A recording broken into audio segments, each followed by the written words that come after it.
Bonjour, bonjour, c'est encore moi qui cherche toujours à décortiquer les détails contradictoires. Par exemple, sur l'homme de culture Kalala Omotunde, son enseignement magistral, Paris, 1er juin 2019. Vous savez, j'avais déjà parlé de ça. Je vous l'avais dit, j'avais assisté à cette conférence. Omotunda avait bien parlé de l'égyptologie, oui, hein? Ben, il parle bien de tout l'ésotérisme égyptien. Ça existe. L'ésotérisme. Mais l'ésotérisme vient d'où? Ben, des pratiques de la sorcellerie qui a mis en place la religion. Vous comprenez? C'est ça. Ce n'est pas de la spiritualité, mais c'est plutôt du spiritualisme.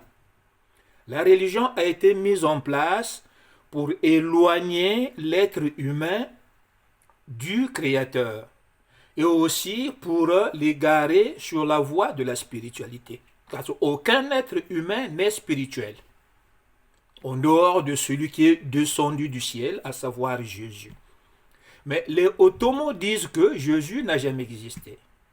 Et pourtant, dans leur recherche, dans leur enseignement, ils prennent Jésus comme référence pour évoquer un fait. Écoutez. Mais là, cette histoire-là, elle est un petit peu sérieuse. Parce que, voyez-vous, ici, c'est la porte dorée à Jérusalem. On parle là de la porte dorée à Jérusalem. D'accord? D'après lui, il sait que Jésus va rentrer par cette porte pour se faire tuer. On dit que Jésus, Écoutez. quand il est rentré à Jérusalem pour mourir, il est rentré par la porte dorée. C'est-à-dire, c'est une porte, quand tu es rentré là, tu ne ressortiras pas. C'est-à-dire, tu vas à la mort. Regardez, Écoutez encore. plusieurs portes situées à différentes. Et donc, c'est comme ça que les gars ont auto-décidé avec quelqu'un qui n'a jamais existé, c'est-à-dire le gars qui crie, qu'ils sont, voilà, les seuls capables d'emmener les Africains au paradis. Je vous rappelle que, avant de rencontrer les Noirs, les Blancs ne savaient même pas ce que c'était que le paradis. Écoutez. Puisqu'ils parlaient d'Hadès, les autres parlaient de Sheol, c'était des notions qu'ils ne savaient pas. Et vous achetez le monde des religions, qui a écrit la Bible, vous verrez qu'à l'intérieur même du document, ils reconnaissent eux-mêmes que c'est l'apport de l'Égypte, la vie éternelle, de lui Hérodote. Tout à fait, ouais. C'est l'apport de l'Égypte, personne ne connaissait ces choses-là. Et à côté, quelqu'un à côté qui écrit tout à fait. C'est à cause de ces notions de vie éternelle. Mais la chose, c'est qu'il n'était pas possible de dire que ce sont des nègres qui ont été à l'origine de cette affaire-là. Ils étaient en conflit. Ça, c'est Ottoman qui parle. Donc, ils ont inventé des allégories, des histoires d'honneur debout. Mais là, cette histoire-là, elle est un petit peu sérieuse. Écoutez. Parce que, voyez-vous, ici, c'est la porte dorée à Jérusalem. Et vous voyez qu'elle est carrément condamnée. Je vais vous montrer l'image. D'accord? Mais l'histoire de cette porte-là dans leur mythe, regardez, c'est important. Parce qu'on dit que Jésus, quand il est rentré à Jérusalem pour mourir, il est rentré par la porte dorée. C'est-à-dire, c'est une porte, quand tu es rentré là, tu ne ressortiras pas. C'est-à-dire, tu vas à la mort. Regardez, plusieurs portes situées à différents endroits le long de la muraille qui entoure l'actuelle esplanade des mosquées permettent d'accéder. Et donc, c'est comme ça que les gars ont... Voyez-vous, il reconnaît quand même que Jésus est rentré par la porte dorée. Donc, est-ce qu'il a existé ou il n'a jamais existé? Voyez un peu? Pourquoi le noir a du mal, enfin, l'être devenu noir aujourd'hui a du mal à reconnaître que la Bible fut écrite pour remettre de l'ordre dans la psychologie de l'être humain? C'est ce même être humain qui a mis en place l'ésotérisme au lieu de laisser la voie de la spiritualité. Voilà comment la religion voit le jour. L'Égypte était une puissance de l'ésotérisme. Cet ésotérisme, c'était la culture, la tradition de la civilisation Congo. Et cette connaissance-là va être reprise par Rome. D'abord la Grèce, ensuite Rome. Comme ils le disent, que la Grèce n'a jamais rien apporté. Rome aussi n'a rien apporté. Maintenant là, l'histoire de la porte dorée qui va être fermée, il va comparer ça avec la porte dorée à Paris qui est aussi fermée. Mais tout ça, c'est quoi? Ce sont des pratiques ésotéristes, eux-mêmes, ils savent pourquoi. Lui aussi, il arrive à détailler ça. Mais moi, le détail, c'est quand on dit que Jésus est rentré par là pour ne plus ressortir. Donc, Jésus a bien existé. Voyez-vous? Donc, c'est pour reprendre, mais dire que l'Égypte était une puissance dont l'ésotérisme était puisé dans la civilisation Congo que Rome a repris. Et Jésus fut tué par ces mêmes adeptes de l'ésotérisme romain qui continue jusqu'à nos jours. D'où la porte dorée à Paris. Donc, les propos de Omotunde confirment bien que Jésus a bel et bien existé. Vous voyez? Seulement une partie de cette vidéo-là a été supprimée vers la fin, dans sa conclusion, où il dira que toutes ces connaissances ont fait des civilisations. Cette partie coupée parce que j'avais posé une question auquel il n'a jamais répondu.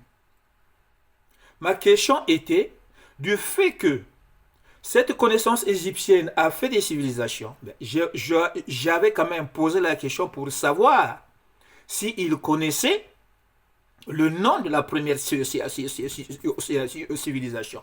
Je pose la question, mais quelle est la première civilisation? Il n'a jamais répondu. Voyez-vous? Donc, les Omotunde sont là, comme a fait un certain Malanda Makrua Koma. Voyez-vous? Il a fait croire à nos parents que vous allez être libérés si vous vous débarrassez de vos fétiches. Krua Koma, les chansons qu'on chantait, Krua Koma, enfin, j'oublie. Donc, quand on allait à Krua Koma, c'est pour aller en quelque sorte demander pardon à Dieu, se débarrasser de tous ces fétiches. Maintenant, lui, qu'est-ce qu'il en faisait? Il prenait une partie, s'est retrouvé au Vatican. Voyez-vous? Et comment aujourd'hui l'Afrique centrale est envahie? Parce qu'ils n'ont plus rien. Même avant Tamalanda, il y avait des chapelles au Congo. Mais où sont passées les chapelles? Ce qu'on appelle les Nzuzabanchita. Il n'y en a plus. Et les gens là, comme les Omotunde, c'est comme s'ils sont là au service des mêmes jupitériens pour récupérer le vaudou qui est encore au Bénin afin de le remodeler pour qu'il fasse partie du dogme qui mène le monde aujourd'hui. Quand tu leur poses des questions, la Bible fut écrite à cause. Ça, ils n'osent pas, ils ne veulent pas le dire.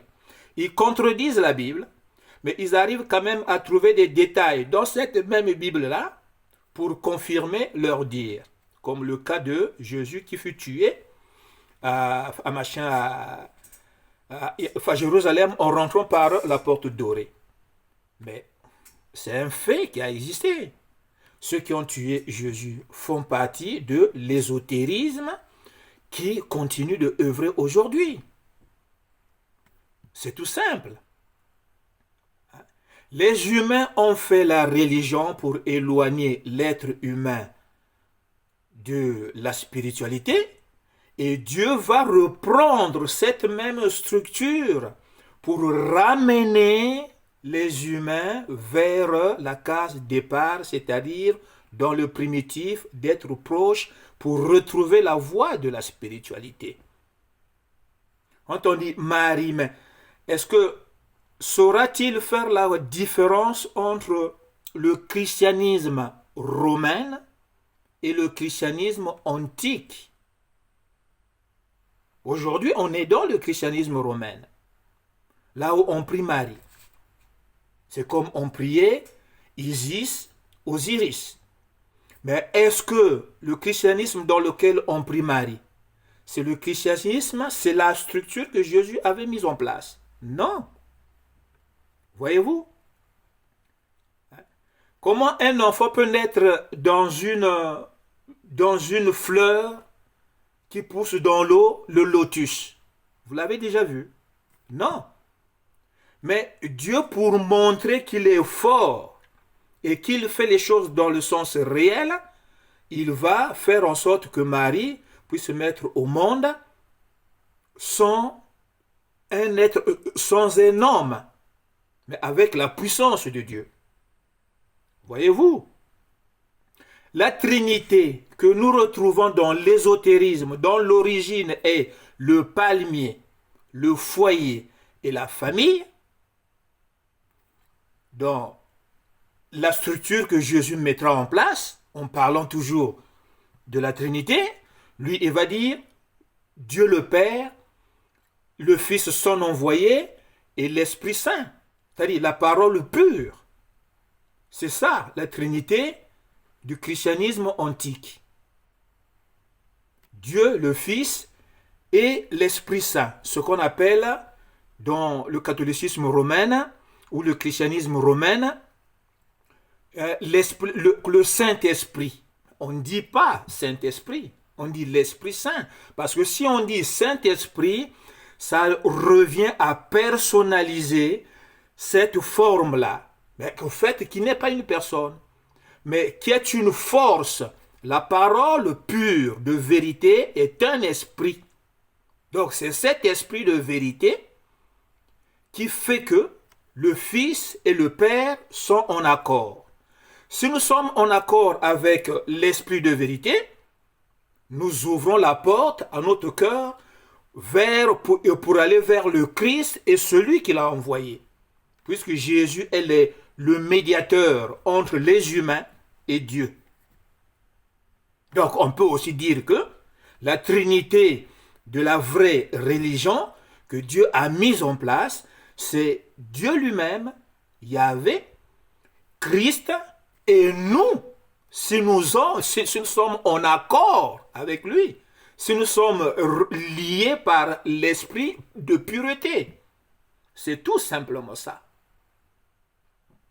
Maintenant, la spiritualité dont eux ils parlent, dans l'ésotérisme, il n'y a pas de spiritualité. Dans l'ésotérisme, il n'y a que le spiritualisme. Maintenant, quelle différence il y a entre spiritualité et spiritualisme? Ce n'est pas dans la religion qu'on adopte la force de la spiritualité. À l'origine, la religion n'existait pas. J'ai fait une vidéo et je ferai aussi la suite. L'origine de la religion, quand on a posé la question, est-ce que le Congolais peut-il sortir de la religion? Non, il ne peut pas. Il ne peut pas. Le Congolais ne peut pas sortir de la religion. Pourquoi? Parce que sa tradition est même à l'origine de la religion. Voyez-vous? Et c'est cette même religion qui est en train de continuer à dominer l'être humain. C'est une structure modernisée, remodernisée, jusqu'à ce qu'il s'appelle aujourd'hui la religion actuelle, quoi. Voilà, le christianisme romain. Et eux, c'est de ça qu'ils se réfèrent pour comparer à l'Égypte. La comparaison, il n'y est plus, puisqu'ils savent, à partir du moment où ils savent que ceux d'aujourd'hui n'ont fait que reprendre la connaissance égyptienne et la sagesse égyptienne. Donc, s'ils acceptent que l'Égypte était Congo, ceux d'aujourd'hui aussi, ce sont des Congos, mais modernes. Mais ça n'a rien à voir avec si Dieu a plagié. Oui, Dieu a plagié. Dieu a plagié. La déesse mère qui met au monde un enfant. Mais la mère de Jésus était une femme pieuse. Ce n'était pas une sainte. Pieuse, c'est-à-dire l'esprit pur. Mais on l'a déifiée, ce qui est tout à fait faux. Si, cette pratique, on la retrouve dans la religion romaine. Mais dans la religion antique, il n'y en avait pas. Si on peut appeler ça religion. Mais c'est une structure mise en place pour sortir les gens de la religion. Voilà. Maintenant, je vous laisse finir ce que... Auto-décider avec quelqu'un qui n'a jamais Voilà. existé, c'est-à-dire le gars qui crie, qu'ils sont, voilà, les seuls Écoutez encore. capables d'emmener les Africains au paradis. Quelle critique il a sur celui qui crie? C'est-à-dire ceux qui vont accéder au paradis et ceux qui n'iront nulle part. Et on te dit que le gars qui crie aurait donné à un gars qui était en pierre Écoutez. les clés du paradis. Est-ce que tu comprends l'affaire? Et on te dit, mais au moment où il lui a donné les clés, il lui a donné la gouvernance de l'univers. Puisqu'il donne à Pierre, donc, les clés d'argent et les clés d'or. Et donc c'est comme ça que les gars ont auto-décidé avec quelqu'un qui n'a jamais existé, c'est-à-dire le gars qui crie, qu'ils sont, voilà, les seuls capables d'emmener les Africains au paradis. Je vous rappelle que avant de rencontrer les Noirs, les Blancs ne savaient même pas ce que c'était que le paradis. Puisqu'ils parlaient d'Hadès, les autres parlaient de Sheol, c'était des notions qu'ils ne savaient pas. Et vous achetez le monde des religions, qui a écrit la Bible, vous verrez qu'à l'intérieur même du document, ils reconnaissent eux-mêmes que c'est l'apport de l'Égypte, la vie éternelle. Depuis Hérodote, tout à fait, ouais. C'est l'apport de l'Égypte. Personne ne connaissait ces choses-là. Et la raison pour laquelle la théologie africaine l'a emporté, c'est à cause de ces notions de vie éternelle. Mais la chose, c'est qu'il n'était pas possible de dire que ce sont des nègres qui ont été à l'origine de cette affaire-là. Ils étaient en conflit avec nous. Donc ils ont inventé des allégories, des histoires d'honneur debout. Mais là, cette histoire-là, elle est un petit peu sérieuse. Parce que, voyez-vous, ici, c'est la porte dorée à Jérusalem. Voilà, donc on a inventé des allégories, mais là, l'histoire est sérieuse. D'accord? Mais l'histoire de cette porte-là dans le 8, regardez, c'est important. Parce qu'on dit que Jésus, quand il est rentré à Jérusalem pour mourir, il est rentré par la porte dorée. C'est-à-dire, c'est une porte, quand tu es rentré là, tu ne ressortiras pas. C'est-à-dire, tu vas la mort. Regardez, plusieurs portes situées à différents endroits le long de la muraille qui entoure l'actuel. Vous avez entendu? Vous avez entendu? Il reconnaît quand même que cette histoire de la porte dorée est sérieuse. Voilà, cette histoire de la porte dorée est sérieuse. C'est là où moi je pose la question, Jésus a-t-il vraiment existé? Ben oui, il a existé puisque la Bible en parle. Mais la Bible, c'est d'abord un livre d'histoire. La Bible, c'est d'abord un livre d'histoire qu'il faut considérer. Chrétien ou pas chrétien, la Bible est un livre d'histoire pour celui qui recherche vraiment ses origines. Surtout nous, les Congos. Au revoir.